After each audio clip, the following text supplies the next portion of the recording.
ನಟ ಸುದೀಪ್ ನಟಿಸಿರುವ ಇತ್ತೀಚೆಗೆ ಬಿಡುಗಡೆಯಾದ ಹೆಬ್ಬುಲಿ ಗಾಂಧಿನಗರದಲ್ಲಿ ಹಲವು ದಾಖಲೆಗಳನ್ನ ಮುರಿದು ಮುಂದುವರಿತಾ ಇದೆ. ಬಿಡುಗಡೆಯಾದ ಮೊದಲ ವಾರವೇ ಬಾಕ್ಸ್ ಆಫೀಸ್ ನಲ್ಲಿ 30 ಕೋಟಿ ದಾಟಿದೆಯಂತೆ. ಇದರಿಂದ ಸಂತಸಗೊಂಡಿರುವ ವಿತರಕ ಜಾಕ್ ಮಂಜು ತಿಳಿಸುವಂತೆ ಭಾರತದಾದ್ಯಂತ ವಿವಿಧ ಭಾಗಗಳಲ್ಲಿ 23 ತೆರೆಗಳಲ್ಲಿ ಈ ಚಿತ್ರ ಬಿಡುಗಡೆ ಕಂಡಿರುವ ಮೊದಲು ಕನ್ನಡ ಸಿನಿಮಾ ಹೆಬ್ಬುಲಿ ಕರ್ನಾಟಕದ ಹೊರಗೆ ಕೂಡ ಮೊದಲ ವಾರದಲ್ಲಿಯೇ 30 ಲಕ್ಷಗಳ ಗಳಿಕೆಯನ್ನ ಕಂಡಿದೆ ಎನ್ನುತ್ತಿದ್ದಾರೆ. ಇದು ಹಣಕಾಸಿನ ಪ್ರಶ್ನೆಯಲ್ಲ, ಬದಲಾಗಿ ಕನ್ನಡ ಸಿನಿಮಾಗಳು ರಾಜ್ಯದ ಹೊರಗೆ ಗಮನ ಸೆಳೆಯುತ್ತಿವೆ ಎಂಬುದನ್ನು ತಿಳಿಯಲು ನನಗೆ ತುಂಬಾ ಸಂತೋಷವಾಗ್ತಾ ಇದೆ. ಕನ್ನಡ ಜನರು ಹೆಚ್ಚಿರುವ ಭಾಗದಲ್ಲಿ ಈ ಸಿನಿಮಾ ಬಾಯಿಂದ ಬಾಯಿಗೆ ಹರಡಿ ಅತಿ ಹೆಚ್ಚು ಜನರನ್ನ ಚಿತ್ರಮಂದಿರದತ್ತ ಸೆಳೆದು ತಂದಿದೆ. ಗೋರ್ಗಾಂವ್, ಪುಣೆ, ತಮಿಳುನಾಡು, ಮುಂಬೈ ಮತ್ತಿತರ ಪ್ರದೇಶಗಳಲ್ಲಿ ಹೆಬ್ಬುಲಿಗೆ ಒಳ್ಳೆಯ ಸ್ವಾಗತ ಸಿಕ್ಕಿದೆ. ಹೊಸೂರು ಮತ್ತು ಗೋವಾದಿಂದಲೂ ನನಗೆ ಒಳ್ಳೆಯ ಪ್ರತಿಕ್ರಿಯೆಗಳು ಕೇಳಿಬರುತ್ತಿವೆ ಎಂದು ತಿಳಿಸುತ್ತಾರೆ ವಿತರಕ.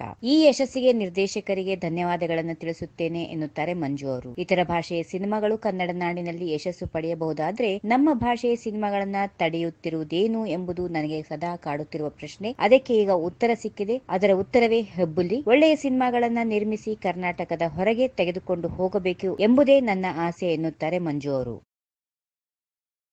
If you like this video ಬೇಗ ಲೈಕ್ ಮಾಡಿ, ಕಾಮೆಂಟ್ ಮಾಡಿ, ಶೇರ್ ಮಾಡಿ ಹಾಗೂ ಯೋಯೋ ಟಿವಿ ಕನ್ನಡವನ್ನು ಸಬ್ಸ್ಕ್ರೈಬ್ ಮಾಡಿ.